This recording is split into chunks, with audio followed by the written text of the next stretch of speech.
Alam mo ba ang tawag sa kaning baboy do kung ano? Sputnik ang tawag sa kaning baboy ron. Kasi noon walang matira. Ito putang na to si Boy.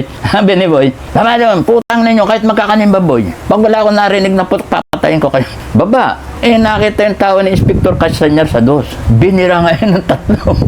Sila Kuba nga, sila Maranan. Binira. Dalawa, bagsak. May harap mismo ng dos. Bagsak doon, magkakaning baboy yun. Yung kumukuha ng kaning baboy sa mga brigada, yun, simula nun, galit na galit si Castañar kay Boy. Putang mo, Boy. Minumura sa ni Castañar, paputok doon sa ano. Putang mo yung tao ko, wala yung kuwer na yun eh. Baga sa ano, wala lang nga makuha. Kasi nung sa Muntinlupa, wala kang makikita tao sa pasilyo. Wala. Tahimik doon. Pumuga daw po si Lolo Boy Camates. Oo. Sige nga, gano'n lang eh. Kayong... No. Sige nga, kwento niyo. Alam kami noon. Manila office yun. Oo, maximum. Ward 4. Kasi noong araw-araw, may issue ako doon, Torosin. Si Boy, ganun din. Parehas kami. Pero isa lang ang purpose nung alam makalabas ka. Yun lang. Di eto, nangyari na ngayon. Tawag ngayon, Manila office kasi, kaya naman siya pinayunyuro, pinabe-verify lang kung yung sentensya yun dapat ma-aggregate, mag-isang life na lang kasi nga may diferensya. Kaya nadala siya ng Manila office, dadala ng mental. Gano'n na nangyari. May rason talaga kung bakit talaga siya... Mali. Kaya ko sino? Kay Auring. Auring? Auring. Puta, parehas nga kami pugante nun. Puta na, naglalakad kami dyan sa tinabi niyo eh. Oo, kaaway pa kami. Sabi ko, sino hanap natin? Si Auring, baka masalubong natin. Ay, naman sabi ko, paano masasalubong? Pero tayong pugante, boy. Kung masalubong natin, makikita ko. Nobya niya yun, no? Oo, may anak siya doon. Yan talaga si Auring. May pangalan sa kanya yung maliit dito. Pinalagay niya yun. Tama, Auring. Ang isa pang maganda kay Boy, ang paborito niyang kanta, Someone Who Loves Me, Losing You. Tatlo yun. Naglalakad kami sa 10. Pares kami pugante. Sabi ko, Boy, ang layo ng lalakarin natin. 3 kilometro yan, balikan niya 6. Sabi ni Boy sa akin, ang ina mo yung hapon nga, Pampanga, Bataan, nakarating eh. Ang yan lang oh, lapit. Ang ina mo lapit. Wala pa tayong pera. Meron ako. Meron. Si Lolo Boy Camates, sa mga time na yun, may ano na rin siya sa pag-iisip niya. Meron, pero kahit pa paano, maano naman siya. Lumiliwanag. Hindi yung totaling ano, hindi. May sumpong. May sumpong. Yan, may sumpong si Boy. Yun ang pinaka-rason kung bakit gusto niyang pumuga. Dahil kay Lola Auring. May Auring. Pero Mal-mal niya si Auring. Pag tumugtog nga yung ano, Someone Who Loves Me. Maganda yung tugtog na yun kay Brenda Lee. Kapatid ni Bruce Lee. Nag-ano si Boy. Mas man, patugtogin natin yung Brenda Lee, yung kapatid ni Bruce Lee. Nakatama eh. Puta jokes box. Kami doon, benching ko lang ang hulog nun eh. Kaglag na gano'n. Tapos gaganong-ganon doon sa milamis. Sabi, uwian tayo. Hindi pa natin nakikita si Auring. Tititindagan. May okay na to. Tapos may tumugtog na naman yung Losing You. Talagang favorite ha. Kadong ha. Sabi ko, gaganong kami ni Boy. Pero yung iba, hindi ginagawa kay Boy yung kausapin. Hindi, nanununtok yun. Mahal niya talaga si Lola Auring. Oo, mahal na siya. Lalo na yung nanay niya. Saka si Bebe. Basta kapatid niya mga babae, mahal niya. Dinadalaw naman siya ni Lola Auring. Oo. Ay hindi. Nung una, pero huli hindi na nga eh. Kaya nga naano siya.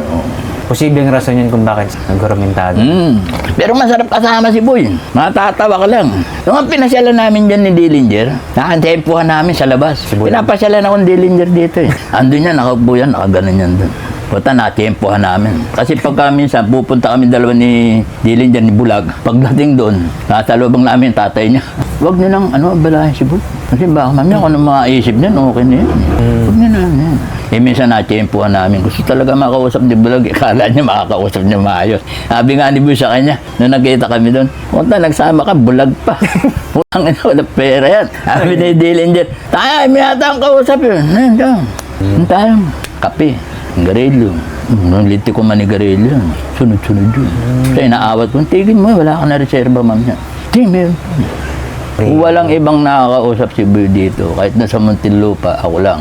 Kahit nung nasa Ward 4 siya, ang pumupunta doon ako. Sa may ospital, pupunta ako kay Peter. Yung sa PX, nagtitinda ro si Peter eh. Ter, 2 kaan champion, isang kape yung nasa dadaling ko sa ospital. Pagdating doon, din pwedeng tawagin Boy Camates yun, dinilingon yun. Generoso doon ka. Generoso doon ka. Oo, wala alam niya. Kaya, uy. Kasi yung ward 4 sarado yun. May nagbabantay doon. Tao ko yung kalugar ko dyan. Kasi doon sa ospital, pag pumunta ako doon, hindi pa pwedeng sabihin magbibigay sigarilyo, bawal sigarilyo ron eh. Pera. Tora, bibigay ko lang yung pera kay Boy. Kasi hindi ko nang pwedeng pabayaan siyempre. Kalugar ko. Saka malaki rin na sa akin ni Boy. Kailangan ko bibigay ko yung pera. Hindi naman pwede ibigay sa empleyado para siya magabot. Pero kung sasabihin mo kape, hindi ka papapasukin. Pero pag pera, hindi. Pasok ka. Samahan ka ngayon attendant kakosa namin. Pasok kami. Pagdating doon, sisigaw ka niya. Narusa doon ka. Oo, lalabas yun. Tingnan mo ko dyan. Kaya lang iba na si Boy. Ng bibig nun. Gano'n. Yan na.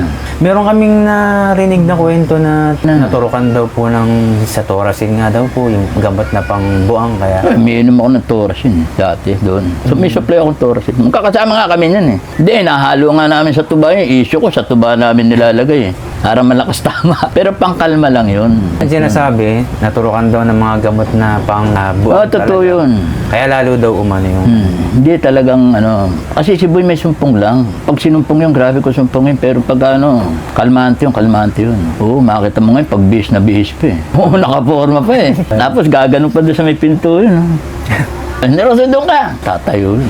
Nalabas na ganun. Punta yan doon, pag aguman sa pinto yun, ganun. Lakas tama ha. Isang puga lang si Boy. Yun lang yung puga niya. Kasama kami nun. Ayun, karancho namin sa ospital.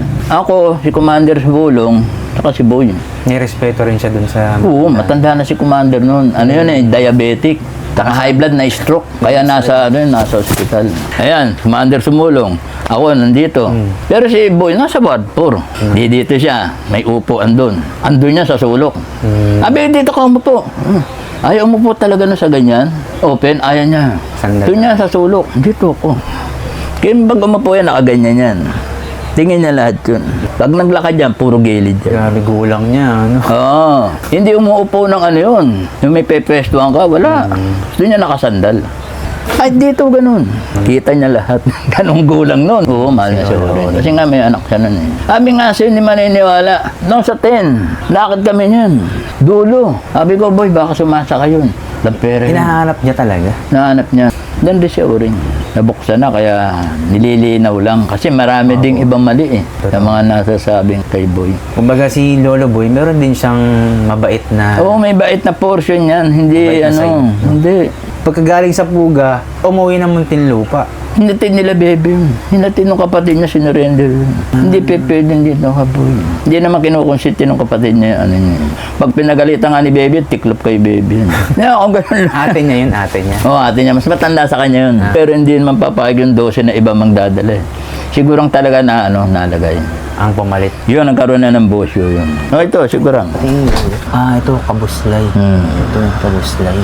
Tagal ako armory dyan kay Gurang. Lumaya si Lolo Boy, tama mo? Lumaya. 90s lumaya yan. Kita pa kami nandito eh. Dumaan dito. Akala namin tayo magkikita. Maya ka na ba? Tumalong kaya tayo. Hindi, lumundag. Dito lang ako. Daya na siya. Ang sinasabi nun, kaya daw na wala namatay si Lolo Boy Kamatis, may pinatay daw po na pulis. Hindi, sa sakit. Kasakit talaga yan. Kasi nung huli kami maganon yan, nakausap ko yun sa tatay niya. Puntaan ako dito, uy, nung kakusa mo, si Boy, naku, masama ang lagay. Nasa ospital. O si Reyes, sama na ang lakas-lakas na. Hindi mo sama na ang lagay. Ang lakas kasi manigarilyo. Komplikasyon sa... Oo, sa baga. Naabot na siya ng sa baga. Naawa rin ako kay Boy. Kasi si Boy naman mabait. Huwag mo lang siyang tititigan. Dito nga nang habol na saksak yan. Konti lang ang kumakausap sa kanya. Oo, konti lang kung kilala ka niya. Si Dillinger, nung nag-unang niya kami, nakausap kami. Sabi nga sa kay Dillinger, hanggang ngayon bulag ka pa rin. Sabi ko kay Dillinger. Gano'n lang si Boy, ay may taong kausap eh. Dito ka na nga, pumunta ka na nga rin. Kanto, kape, kakape kami ron. Ayun na yung maliit na laki. Yun. Kahit sa monumento, pag nagkita kami nun. Tapos Yossi. Oo, sa monumento nga, minsan nakasakay na sa jeep yun eh.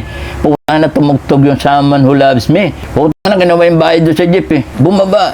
Pag narinig na yung tugtog na yun, ako. Paborito niya yun, Losing You. Oo, yun ang baba. Puta, kinukuha yung bayan.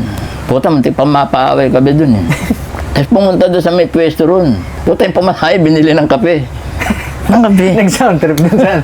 No, nakaupo yan doon, ganyan, upo niyan, ganyan, no. Kaya forma niyan, kakapit sa nigarilyo. Yung mga gan. At tititigan kong ganun. Kagano naman yun. Oh, ako lang nakakapag ano, kami lang talaga magkaano yun.